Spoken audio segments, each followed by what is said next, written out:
Hey guys, welcome to Over the Moony. My name is Katie and Merry Christmas in July! Yay, Christmas in July!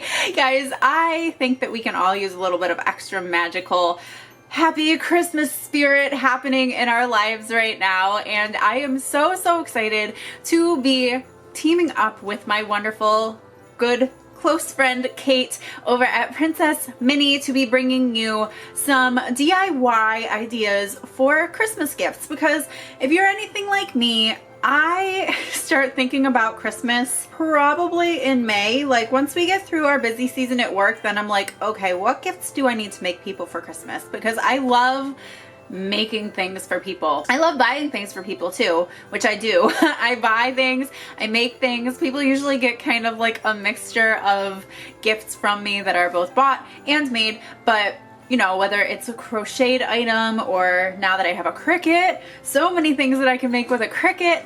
I just love crafting and showing people like that you care that much about them, that you actually want to make something for them, which I think is just like such a wonderful thing. And then you can really make it personalized to them, which is fabulous. So Kate and I decided to team up to share with you guys some awesome ideas that you can make for your loved ones for Christmas gifts. Can I also just say I got to hang out with Kate for the first time since December, I think.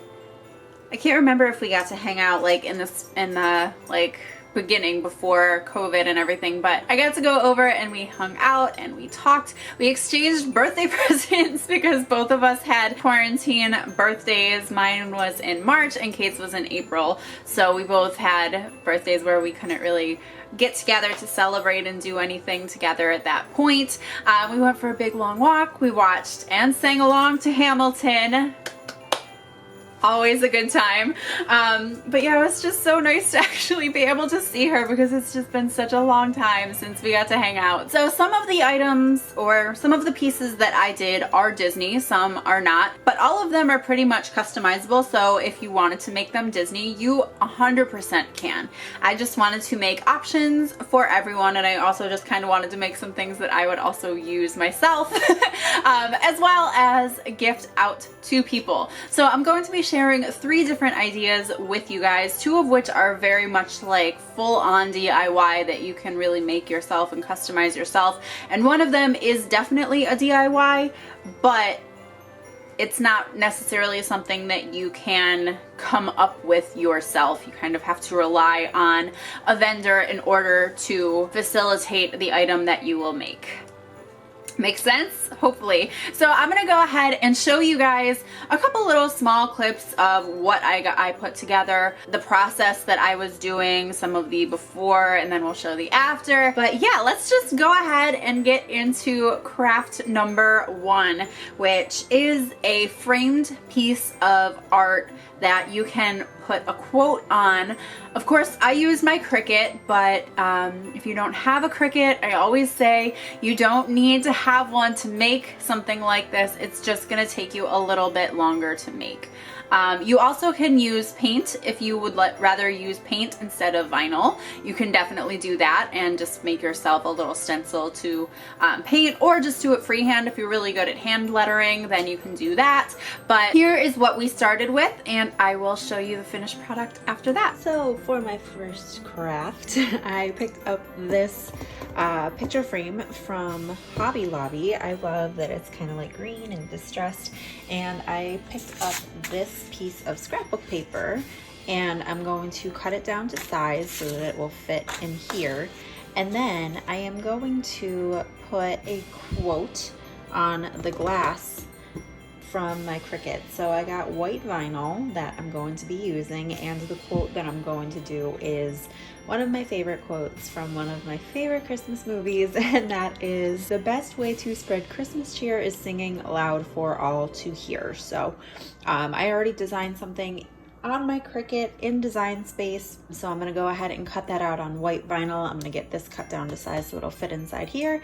I'm just going to use either the glass or the picture that's inside here already as a stencil. Okay guys, so let me show you what the finished product looks like, and then I'll talk to you guys about a couple issues that I ran into it so you won't run into those issues yourself.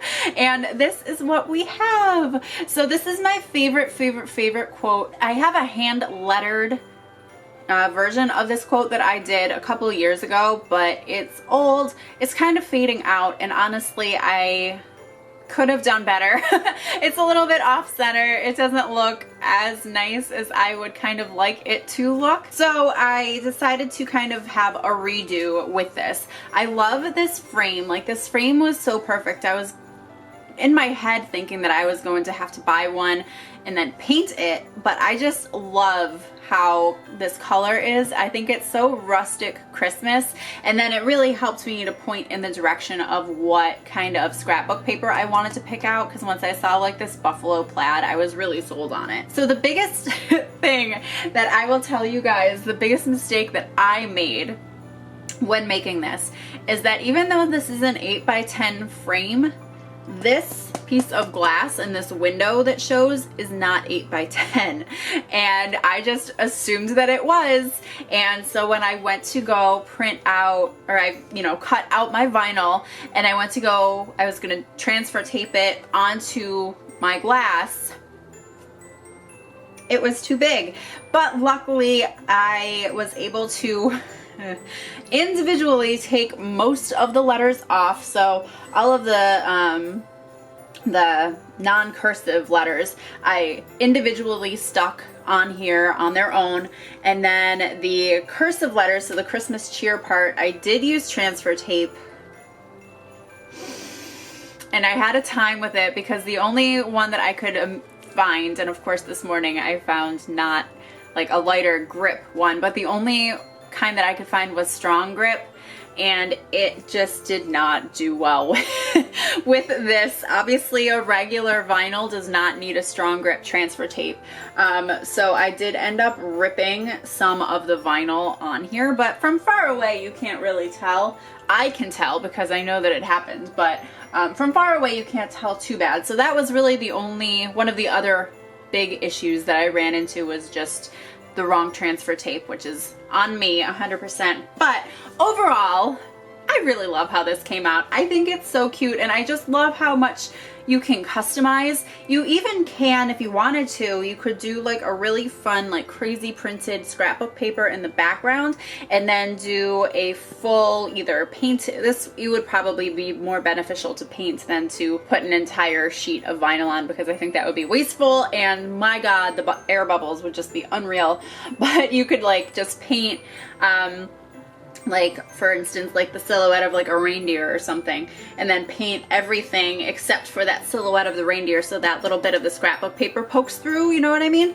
So there's a lot of different options. Of course, this can be not even for Christmas all the time. You can do it for anything, which I love. So I think I probably will be making a couple more of these for other non-Christmas related things, or maybe Christmas related, I don't know, but I just think that it's really, really pretty, and I love how it came out. So that is craft number 1. So let's skip over to craft number 2. We are going to be custom making some ornaments, which I love making ornaments. I went through a big phase a couple years ago of making my own ornaments like crazy, and there are a couple different methods that I like to use. There are 2 specific ones. I used one on this, and then I'll share with you guys what my other favorite method is once I show you the ones that I made. So I'm gonna go ahead and show you guys the beginnings, and then we'll see what the end product looked like. All right, so I spared you guys watching me going through all of the different weeding and everything. So we are making 2 different ornaments today. So this one I have is obviously not very Disney, but it's just very generic. Let It Snow. And then I have this really beautiful hollow, it's picking up more silver, but I promise this is hollow glitter. And then these fun little like glitter flakes So we're gonna put that inside here. And then I also have a Disney one. I love purple glitter, so I really wanted to do something with purple glitter. So I found this SVG of the lanterns and the sun from Tangled. And this is from Auntie Tay, so I will leave a link to her down below. You do need to have a membership in order to access her SVGs.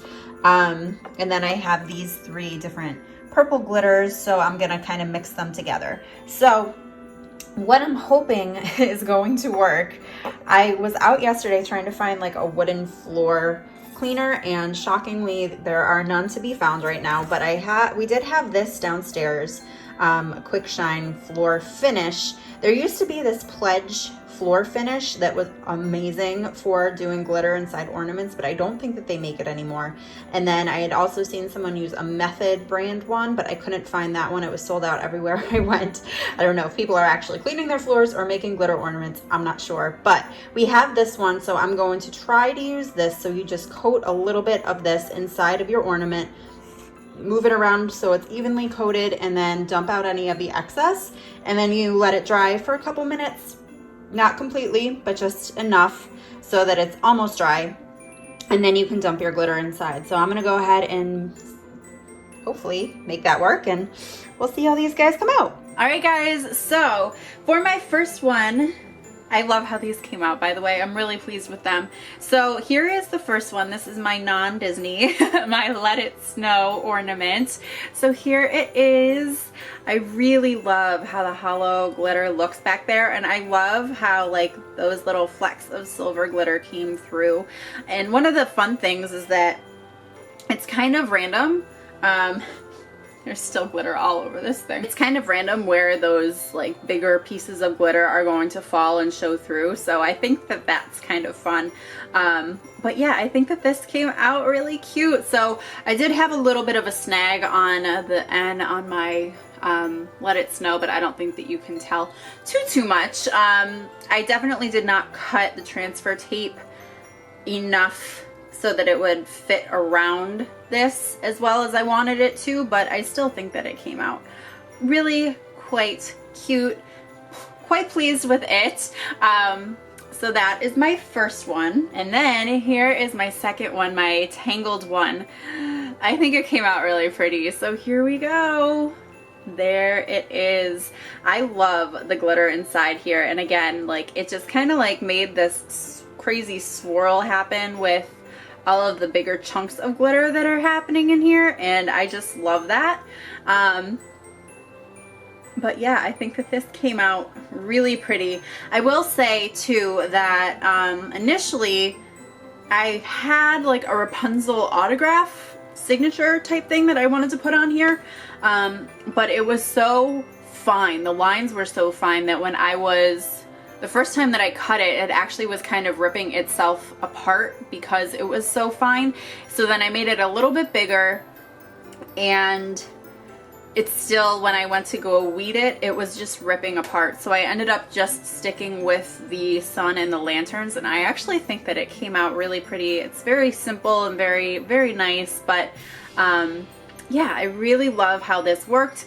I think that I probably could have stood to let the wood floor stuff dry a little bit longer, which by the way, how crazy is it that that works so well? I honestly, like, I got it on my fingers and it was super sticky, so I knew right away that it was actually going to work perfectly for this. But yeah, I could have stood to drain it a little bit better and to let it dry just a touch longer, because when I dumped some of the glitter in there, it was a little bit liquidy in there, kind of. Maybe because I had them like sitting just regularly. If I had had them like kind of dripping out the excess over a cup or something, that also probably wouldn't have happened. Yeah, like I said, that's the one of the methods that I really like to use when making ornaments. The other one that I really like to use as far as like getting color inside is nail polish. You can go and just get nail polish and dump the nail polish inside. They make beautiful ornaments, especially because there's so many different colors of nail polishes with so many different finishes. You can really do a fun job with nail polish. The only thing that I will say to its detriment is that you can't really mix stuff together very well. But if you just want solid color ornaments, nail polish does a great job. So I would highly recommend that as an alternative to the glitter and the floor cleaner method. So number 3, my last one that I'm going to suggest to you guys is something that I have been really enjoying doing myself for the past, I don't know, like 2 years since they really became popular, maybe a year. I don't know at this point. And that's diamond paintings. I think that diamond paintings make stunning gifts. And if you are not familiar with diamond paintings, I actually have 2 here that I finished. I haven't framed them yet, but I do intend to. Before I even show you, I will also say that not all diamond paintings are created equal, so just be a little bit careful when you're buying them. Like if they're only like $5 or something, then there's probably a reason, and it's probably because it's not that great. Also know that, you know, there's a lot of different sellers, and if you look at a picture and then you see how small something is, like how small the size is, if there's a lot of detail, then you're probably going to lose a lot of that detail. The bigger the diamond painting is, the more detail you're actually going to be able to put in there to make it look more similar to the picture that is there. I would say that your best bet would be to go with a licensed diamond painting, especially if you want to do something that's Disney or Harry Potter. I know that those are the 2 that I've seen the most that have a license. I think that those are probably going to be good. They're more expensive, but I think that they're bigger, which is also a plus. But I think that they are, if they're putting their name on it, it's more likely that the product is going to come out better. But there are also unofficial sellers that do distribute diamond paintings, so just be careful with where you buy yours. I bought mine through a Marcy Mouse live sale on Instagram. I'll leave her account down below. I'm not sure that she's still selling diamond paintings. I know that she still does do the lives. I just don't know if diamond paintings are in there or if she's just doing pins right now. I'm not sure, but you can check out her profile and check out her live sales. They're a lot of fun anyway, even if you're not looking for diamond paintings. But all of the ones that I have bought myself are ones that I have bought from her, and I know that she goes through a specific distributor. So I'm going to show you guys 2 of the ones that I have made myself, and I think that they came out okay. I think that you're more beneficial and you can tell more what they are if you're further away from them than being right up close, but I still think that they came out really nice. So this is the first one that I ever did, and it is the Stained Glass Beauty and the Beast. So these are all, it's basically a paint by number. So these are all individual little diamonds. There's a little key over here on the side that will tell you what symbol goes with what color. So you get a bunch of small little bags that all have a number on them that correspond with this number key that's on the side here. And you just go along and you put your little dots down on the little corresponding square, and then you have a pretty picture. So this looks really good from far away, I will say. Like up close, you're kind of like, huh, what? But from far away, and it's printed too, like on the back, so you can extra kind of tell what it is. But so that's the first one that I made, and then this is the most recent one that I have finished. A whole bunch of villain ladies, which I love. So there's so many different ones to choose from. I'm actually working on a scar one right now, which is super fun and very colorful. But yeah, I think that they're so cool. They're so sparkly, and just the amount of work that does actually go into them, I think would really be an impressive thing to give to someone for Christmas. So yeah, those are my 3 DIY ideas that you can do for Christmas gifts coming up this season. You can get a jump start on them right now because, of course, they're already selling Christmas supplies at the craft stores. Why wouldn't they be? Although I will say I did go into Hobby Lobby, and I feel like they are forever always selling Christmas stuff. I don't feel like they ever stop. So if you have a Hobby Lobby near you, you can probably find yourself some Christmas stuff regardless of what time of year it is. So that's perfect. But I hope that you guys enjoyed that. Please make sure that you go over to Kate's channel. I'm going to leave a link to her channel and to her video down below so you guys can go check out what she came up with. We've been sharing some pictures back and forth of everything that we've created, and her stuff is amazing, of course. So definitely go head over there and check Kate's channel out, see what she made, and if you're not subscribed to her, then you need to be subscribed to her as well. And if you enjoyed this video, give it the old thumbs up and hit that subscribe button down below if you haven't yet. Leave me some comments about some things that you guys love to make for Christmas gifts. I have some ideas of things that I'm going to be making for Christmas gifts, but they will probably be ideas that I share after Christmas because I don't want to spoil anything for anyone that I am gifting. So I'll probably make some videos like throughout the process, and then maybe have a video in January or even after Christmas of crafts that I made for Christmas gifts or something. So let me know if you guys would be interested in seeing that. But I think that that is everything that I have for you for today. So guys, thank you so much for watching, and I will see you in my next video. Bye guys.